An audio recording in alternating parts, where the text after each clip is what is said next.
Bismillahirrahmanirrahim. Assalamualaikum warahmatullahi wabarakatuh.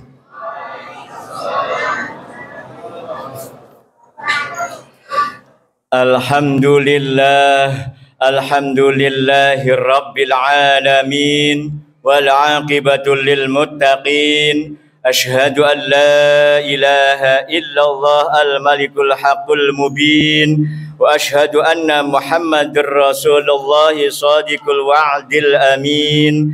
Allahumma salli wa sallim ala sayyidina Muhammadin wa ala alihi wa ashabihi wa barik wa sallim ajma'in. Amma ba'd. Qala ta'ala fil Qur'anil Karim, a'udzu billahi minasy syaithanir rajim. Bismillahirrahmanirrahim.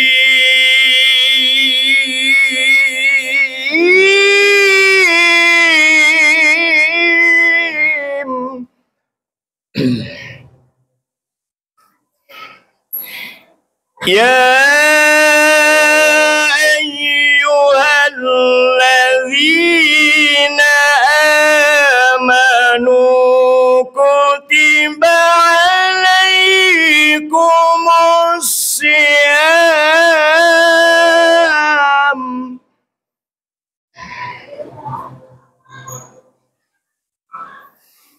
kutiba alaikumus siyamu kama kutiba alal ladzina min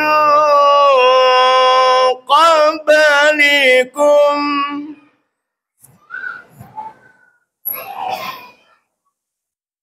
kutiba alal ladzina min qablikum la'allakum tattaqun.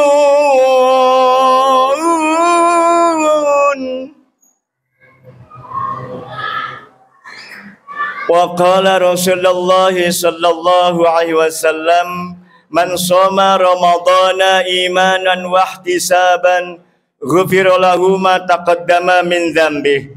Sadaqallahul azim wa sadaqa Rasulullahil karim. Alhamdulillahi rabbil alamin.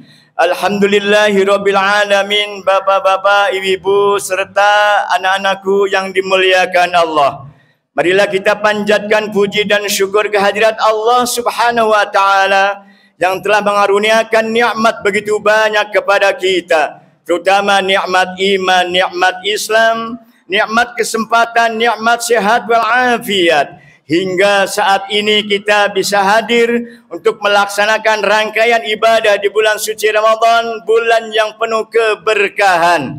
Mudah-mudahan kita dan keluarga kita mendapatkan keberkahan, kebahagiaan fid dunya wal akhirah. Amin Allahumma amin.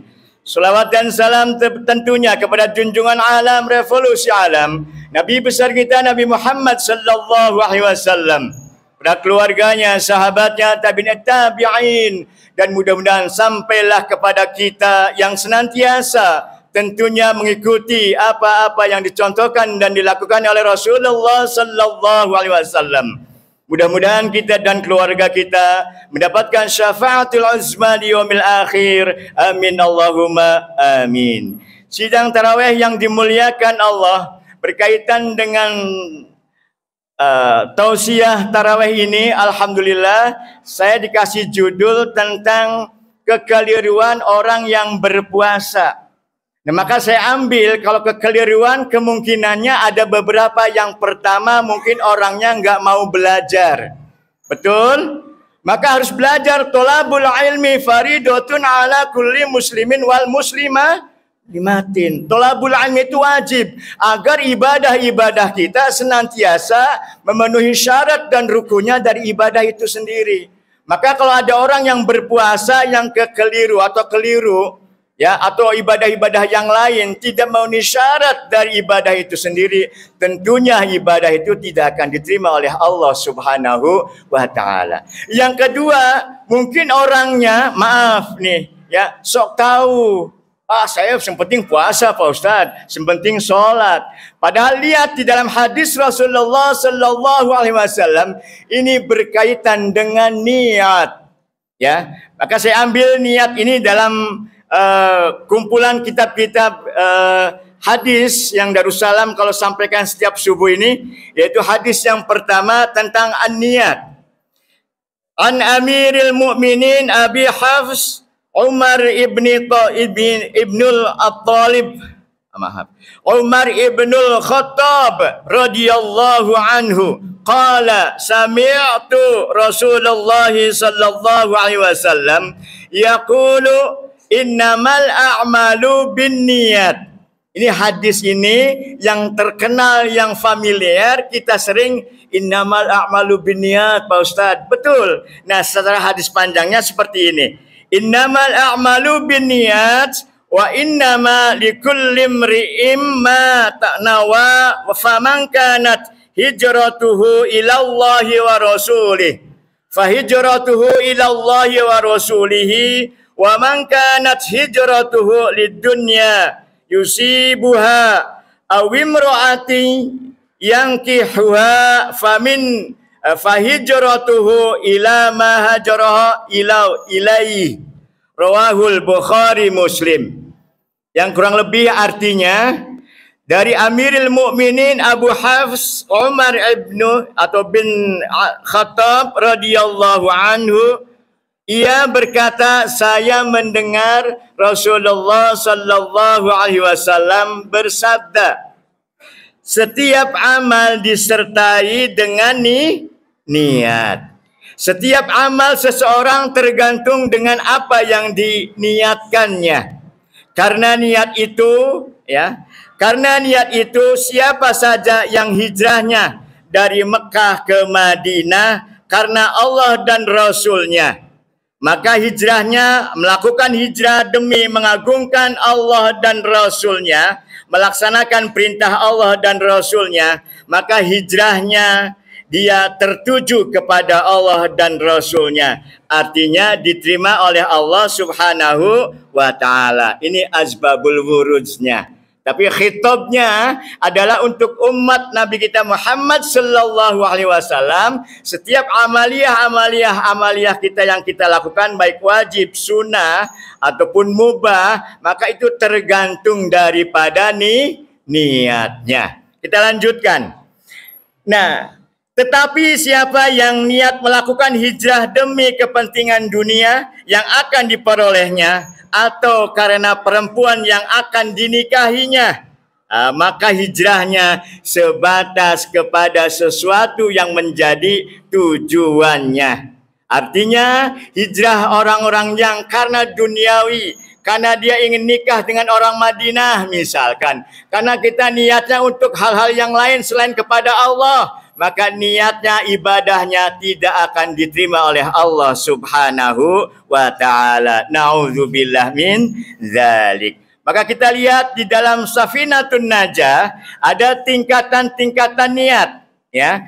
Yang pertama yaitu tingkatan niat di dalam kitab Safinah, yaitu an-niyatu salasu darajat in kanatis sholatu fardhu wajaba qasdul fi'li wat tabi'in wal ghardiyatu wa in kanat nafilatan muaqqatatan karatibatin au zati sababin wajaba qasdul fi'li wat tabi'inu wa in kanat nafilatan mutlaqatan wajaba qasdul fi'li faqat al-fi'lu usalli wat tabi'in zuhra, dan seterusnya. Ya, artinya yang pertama yaitu artinya niat, tingkatan niat di dalam Safinatun Najah itu ada 3. Apabila sholatnya sholat fardu, Apabila ibadahnya kita ibadah fardu, mohon maaf kalau pakai usoli ya, maaf Bapak ya, Bu ya. Karena mungkin ada saudara kita yang tidak pakai usoli. Yang kita biasanya pakai usoli sejak kecil itu. Ya misalkan usolli fardul maghribi, usolli fardul isya'i, arba raka'atim mustaqbilal qiblati, misalkan ma'muman lillahi ta'ala. Maka ini ada penjelasannya, artinya maka wajib ada tujuan berbuat ataupun qasdul fi'li. Ya, qasdul fi'li ada tujuan, ada actionnya. Saya niat sholat tapi cicing di imah misalkan. Saya ingin berangkat haji tapi tidak pernah berusaha untuk membuat nabung dulu ya misalkan. Saya ingin zakat tapi tidak pernah ada actionnya, cuma diam di rumah. Maka ini qasdul fi'linya, niat dibarengi dengan perbuatan. Maka ada niat orang yang cuma cukup dalam hati. Kita pun ketika niat pun, ketika sholat pun di dalam hati dibarengi dengan ta'yin, artinya yang jelas. Sholat apa yang dia nyatakan? Maka di sini ta'yin artinya menyatakan kefarduannya. Paham Pak, Bu? Paham belum nih? Oke, kalau belum paham gini. Niat saya sholat isya misalkan usolli fardul isya'i arba raka'atim mustaqbilal qiblati. Nah, usolli fardul isya'i itu namanya ta'yinnya, ada action kita datang. Nah, menyatakan sholat isya itu 4 rakaat fardu, kefarduannya sholat isya sholat fardu. Maka disinilah kita pun berpuasa, niatnya niat karena Allah. Coba kita lihat. Nawaitul wudu'a li rafil hadasil asgari fardhon lillahi ta'ala. Ada ta'yinnya, menyatakan kita wudunya, ada menyatakan tentang apa yang kita lakukan ibadah itu. Ya. Fardu kita misalkan nawaitu soma ghadin an adai fardus syahri ramadhana. Nah, ini ada pernyataan Ramadhana hadhis sanati fardhu. Nih ta'yinnya menyatakan ini puasa wajib di bulan suci Ramadan. Maka di sinilah kita perlunya belajar dan belajar. Jangan merasa puas dengan ilmu yang ada pada diri kita. Yuk kita selagi ada di masjid ini ada sarana untuk bertolabul ilmi, datang untuk mencari ilmu. Agar ibadah kita kayak tadi, ibadah puasa dengan banyak kekeliruannya. Karena mungkin tidak pakai ilmu. Yang kedua, dia mungkin merasa tahu bahwa puasa yang penting puasa. Padahal ada rukun dan sabab-sababnya yang kita lakukan. Betul? Yang kedua, apabila sholatnya sholat sunnah mu'akkad. Sholat sunnah mu'akkad apa Pak, Bu? Sholat sunnah yang ada sebabnya yang mengiringi sholat 5 waktu. Kalau sholat sunnah yang tidak mengiringi sholat 5 waktu namanya sholat sunnah nawafil ya. Sholat tahajud, misalkan sholat hajat, sholat duha, ya misalkan ini sholat nawafil. Kalau sholat 5 waktu, sholat sunnah mu'akkad, ya sholat sunnah rawatib, yaitu derajatnya lebih tinggi di sisi Allah Subhanahu wa taala dibandingkan sholat sunnah tarawih. Maka kalau orang kita yang mungkin yang tidak punya ilmu ataupun nggak mau belajar, ya saya mah sholat tarawih dulu Pak Ustadz, nanti ba'diyah isyanya setelah tarawih. Itu kebalik karena tidak pakai ilmu. Maka kita harus belajar. Maka kita agar puasanya benar sesuai dengan ketentuan Allah dan Rasulnya, yuk kita jangan malas, harus kita giat girohnya, ya semangatnya untuk beribadah, bertolabul ilmi, untuk menambah wawasan kita agar ibadah-ibadah kita ke depannya lebih baik, lebih sempurna, dan tentunya kita harapkan diterima oleh Allah Subhanahu wa ta'ala. Yang ketiga, maaf satu lagi ini, apabila sholatnya sholat sunnah mutlak. Nah ini sholat mutlak artinya sholat yang tidak dibatasi waktunya, maka tidak ada ta'yinnya, tidak ada pernyataan sholat mutlak ba'da isya misalkan. Salat mutlak ba'da duhur, enggak ada. Salat mutlak kapan saja, tapi ada qasdul fi'linya, artinya ada actionnya. Saya mau salat mutlak daripada cicing di imah misalkan.